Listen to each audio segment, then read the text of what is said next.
नमस्कार दोस्तों, मैं निकिता प्रयास क्लासेस जमशेदपुर यूट्यूब चैनल में आपका स्वागत करती हूँ। कैसे हो आप सब? आई होप कि सभी को कुशल मंगल होंगे। सो फाइनली गाइज, अभी क्या है कि झारखंड में वैकेंसी की शुरुआत हो चुकी है और अभी आपको एक वैकेंसी देखने को मिल गई है। मैंने 2-3 दिन पहले भी वैकेंसी को लेकर अपडेट दिया था कि आपके जो झारखंड में है, हमारे जो झारखंड में बहुत सारी वैकेंसी की शुरुआत होने वाली है। मैंने लास्ट वीडियो में भी पोस्ट किया है। सो अभी आपको मैं बता दूं कि सबसे पहले तो एक वैकेंसी का ऑलरेडी अनाउंसमेंट हो चुके हैं, जिसके एग्जाम डेट से लेके सारी कुछ को लेकर अनाउंसमेंट किए गए हैं और उसमें कुछ ऐसे अपडेट है जो आपको खुश कर देने वाली है, क्योंकि इस वैकेंसी के लिए बहुत सारे स्टूडेंट भी हैं जो बहुत वेटिंग कर रहे थे और इसमें कुछ ऐसे अपडेट भी आए हैं जो सबके लिए अच्छे हैं। तो पूरी इस वीडियो को जानते हैं और वीडियो स्टार्ट करने से पहले आप सभी से मेरा रिक्वेस्ट है कि अगर चैनल पे न्यू है तो सब्सक्राइब कर दीजिए, बेल आइकन को प्रेस कर दीजिए और वीडियो को ज्यादा से ज्यादा शेयर कीजिए, क्योंकि आपका सपोर्ट चाहिए। आपका सपोर्ट मिलता है, आपका जैसे लाइक शेयर करते हैं तो हमें इस तरह का वीडियो बनाने में काफी मोटिवेट मिलता है। सो गाइज प्लीज वीडियो को ज्यादा से ज्यादा शेयर कीजिए।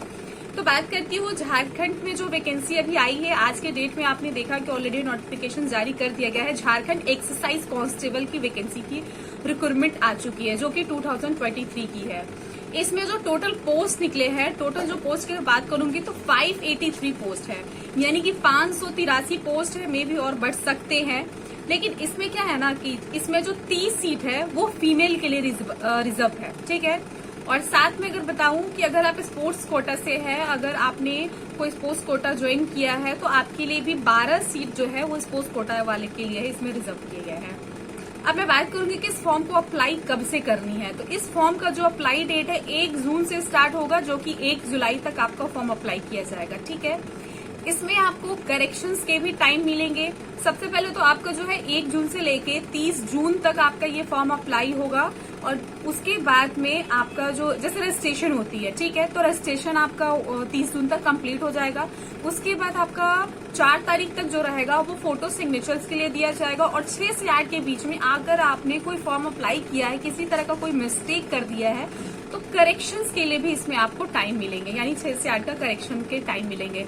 तो करेक्शन ऐसा गलती नहीं करना है। अगर करेक्शन का मिल रहा था तो कोई गलती नहीं करना, आपको जो भी फॉर्म है बारीक से अप्लाई करनी है, अच्छे से अप्लाई करनी है।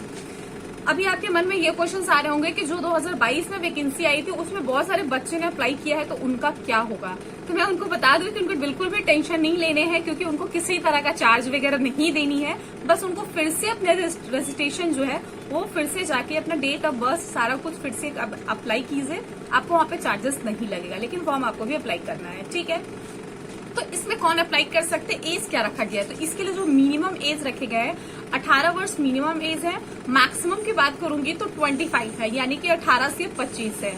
अगर आप बीसी कैटेगरीज में आते हैं तो 2 ईयर का रिलैक्सेशन मिल रहा है। फीमेल कैटेगरीज है तो 3 ईयर का रिलैक्सेशन है और अगर SC ST से है तो 5 ईयर का, यानी कि ओबीसी के लिए 27 वर्ष, फीमेल के लिए 28 वर्ष और SC ST के लिए 30 वर्ष है। और इसमें सबसे अच्छी अपडेट क्या है कि आपको इसमें 4 साल का रिलैक्सेशन देखने को मिल रहा है, यानी कि ये जो आपका एज काउंट होगा मिनिमम की अगर मैं बात करूंगी तो 1/8/2023, ठीक है। इस डेट को आपका 18 वर्ष होना चाहिए। और अगर मैक्सिमम की बात करेंगे जो आपका 30 वर्ष, वो कब से काउंट किया जा रहा है तो 1/8/2018, यानी कि 4 साल का आपको इसमें देखने को मिल रहा है, ठीक है। तो मिनिमम मैक्सिमम दोनों इसमें डेट ऑलरेडी मेंशन किए गए हैं। अब मैं बात करूंगी कि इसमें फीस क्या लग रहा है। तो फीस अगर आप जनरल कैटेगरी से आते हैं तो आपको 100 रुपीज देना है, केवल 100 रुपीज का चार्ज लग रहा है। वहीं अगर आप SC ST से बिलोंग करते हैं तो 50 रुपीज है और अगर आपने पहले अप्लाई किया है तो आपको फीस नहीं देना है। तो पहली अपडेट ये थी कि आपका एज में यहाँ पे रिजर्वेशन मिल रहे हैं। सेकंड क्या है कि सेकंड चीज है कि आप ये जो फॉर्म है ना ऑल ओवर इंडिया के बच्चे भर सकते हैं, यानी कि जितने भी भारत के नागरिक हैं, चाहे वो बिहार से है, छत्तीसगढ़ से है, कहीं से भी है, अदर स्टेट से बिलोंग करते हैं, आप इस फॉर्म को अप्लाई कर सकते हैं। क्योंकि देखिए प्रीवियस में जितने भी फॉर्म निकले हैं, जो हमारे नियोजन नीति लागू किया गया था कि आपको यहीं से 10वीं 12वीं पास होनी है, जो कि ऑलरेडी कैंसिल हो चुके हैं। तो अब आपको टेंशन नहीं है, आप किसी भी राज्य से बिलोंग करते हैं आप इस फॉर्म को अप्लाई कर सकते हो। तो केवल इसमें जो क्वालिफिकेशन मांगा गया है केवल 10वीं पास होना चाहिए। अगर आप 10वीं पास है तो इस फॉर्म को अप्लाई कर सकते हैं।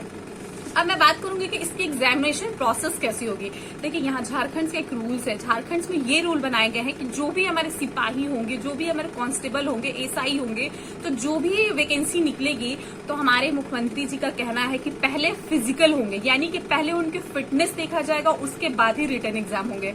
तो ये जो रूल्स था ना वो पहले चेंज हो गया। पहले क्या होते थे कि रिटर्न होते थे, फिर फिजिकल होगा और फिर मेडिकल होगा। तो अभी क्या किया, प्रॉपर चेंज कर दिया गया है। पहले आपको फिजिकल से जानी है, फिजिकल से गुजरना है। जब आप फिजिकल करते हो, पीटी करते हो, तो उसके बाद आपका मेन यानी कि रिटर्न एग्जाम के लिए बुलाया जाएगा और फिर आपका मेडिकल होगा।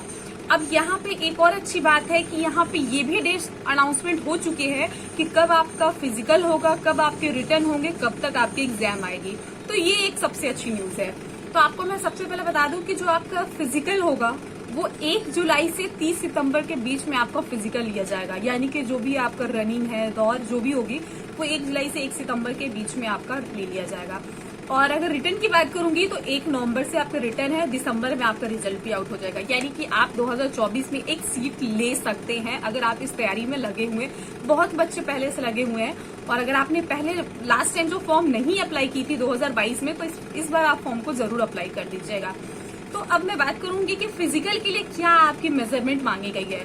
वहीं अगर मैं मेल कैंडिडेट की बात करूंगी तो मेल कैंडिडेट का एटलीस्ट 165 होनी चाहिए सेंटीमीटर, ठीक है, यानी कि 165 होता है तो मेल कैंडिडेट जनरल के लिए, तो उसको आप अप्लाई कर सकते हैं, जनरल एंड ओबीसी के लिए। वही अगर मैं SC/ST की बात करूंगी तो SC/ST के लिए 155 सेंटीमीटर मांगे गए हैं और अगर फीमेल की बात किया जाए तो 148 है, फीमेल के लिए 148 सेंटीमीटर रखे गए हैं। इसमें क्या है कि आपका रनिंग से गुजरना होगा, आपको रन करनी है। रनिंग के लिए क्या है कि अगर आप जनरल से हैं, ओबीसी से है, SC/ST से है, आपको जो रन करने हैं वो जो फिजिकल जो फेस जानी है, मेल कैंडिडेट है चाहे वो जनरल है, SC/ST से है, तो उनको जो रनिंग करनी है 10 किलोमीटर रन करने होंगे। कितने मिनट में, तो 60 मिनट में, यानी कि 1 घंटे का आपको पूरा टाइम मिलेगा और 10 किलोमीटर आपको रन करने होंगे। वही अगर मैं फीमेल की बात करूंगी तो उनको 5 किलोमीटर का रन करना है और अगर टाइम ड्यूरेशन की बात करेंगे तो उनको 40 मिनट मिलेंगे। जब आप फिजिकल क्वालिफाई करते हैं तब आपका रिटर्न एग्जाम होगा। अब रिटर्न एग्जाम में सबसे अच्छी अपडेट क्या है कि इसमें 3 लैंग्वेज को ऑलरेडी ऐड किए गए हैं, क्योंकि इसको लेकर बहुत सारे मसले हुए, बहुत सारे इश्यूज हुए कि लैंग्वेज को क्यों नहीं ऐड किया जा रहा। तो अभी क्या है कि सबसे अच्छी अपडेट ये अपडेट है कि अब हिंदी, संस्कृत और इंग्लिश इन तीनों भाषा को इसमें शामिल कर दिया गया है। तो देखिए एग्जाम में क्या होगा ना, सबसे पहले जो रिटर्न एग्जाम होंगे उसमें आपका 3 पेपर होगा। पहला जो पेपर होगा वो आपका लैंग्वेज का होगा, यानी कि हिंदी लैंग्वेज और इंग्लिश लैंग्वेज से आपको क्वेश्चंस देने होंगे। 120 क्वेश्चंस रहेगा और अगर इसकी मार्क्स की बात करूंगी तो 360 आपका मार्क्स के रहेंगे दोनों पेपर मिला के। तो पहले आपको लैंग्वेज क्वालिफाई करना होगा, हिंदी, इंग्लिश। और आपको बता दें कि ये जो है पेपर 1 आपको क्वालिफाई करना है, क्वालिफाइंग नेचर रहेगा, यानी कि एटलीस्ट 30% आपको इसमें लानी है, तभी आप आगे सेकेंड पेपर दे सकोगे। और जब सेकेंड पेपर देंगे तो उसमें आपको क्या करना है, सेकेंड पेपर जो रहेगा वो आपका रीजनल लैंग्वेज से रहेगा, यानी कि आप regional language Hindi, English, Bangla, संस्कृति, उर्दू, नागपुरी, बहुत सारे लैंग्वेज है, लिस्ट है ऑलरेडी। आपका जो लैंग्वेज है, रीजनल लैंग्वेज है, आप उसको दे सकते हैं, ठीक है। और इसमें मोस्ट इम्पोर्टेंट थिंग कि ये जो आपका जो सेकेंड पेपर रहेगा, यानी कि जो रीजनल लैंग्वेज वाली पेपर रहेगी, उसका जो मार्क्स होगा वो आपके मेरिट में ऐड होगा। तो आपको ये पेपर बहुत अच्छे से करने, अगर ये पेपर अच्छे करते तो आपको मेरिट में ऐड होगा। अब मैं बात करूंगी पेपर नंबर 3 की। पेपर नंबर 3 में क्या है कि आपको सबसे पहले झारखंड से क्वेश्चंस देखने को मिलेंगे। झारखंड से 50 क्वेश्चंस रहेगा, जीएस से क्वेश्चंस रहेंगे, यानी हिस्ट्री, ज्योग्राफी से मिला के क्वेश्चंस रहेंगे, मैथ से 10 क्वेश्चंस होने वाले हैं, साइंस से 20 क्वेश्चंस होने वाले हैं। तो इन सभी को मिला के 120 क्वेश्चंस होंगे और आप जब इसको क्वालिफाई करते हैं देन फिर आपको मेडिकल होगा। तो गाइज ये वैकेंसी काफी टाइम से पेंडिंग थी, 2022 में भी निकली हुई थी, जिसको ऑलरेडी स्टे लग गए थे नियोजन नीति को लेकर। तो शुरुआत ऑलरेडी हो चुका है, तो आप इस फॉर्म को जरूर अप्लाई कीजिए। और आपको मैं बता दूं कि अगर आप जीएसएससी के लिए भी तैयारी कर रहे हैं या फिर झारखंड पुलिस हुआ एसआई के लिए, तो उसकी भी वैकेंसी बहुत जल्द आने वाली है। तो आप इस चैनल को सब्सक्राइब जरूर कर लीजिएगा, क्योंकि आपको सभी तरह का अपडेट इस वैकेंसी से रिलेटेड मिलते रहेंगे। तो गाइज अब मैं आप लोगों से अलविदा लेती हूँ, मिलती हूँ नेक्स्ट वीडियो में। और जाने से पहले आप सभी से मेरा रिक्वेस्ट है कि वीडियो को प्लीज ज्यादा से ज्यादा शेयर कीजिए, लाइक करना ना भूलिए, और अगर किसी तरह की डाउट्स होती है तो कमेंट सेक्शन में बोलिए। Keep support guys, thank you so much.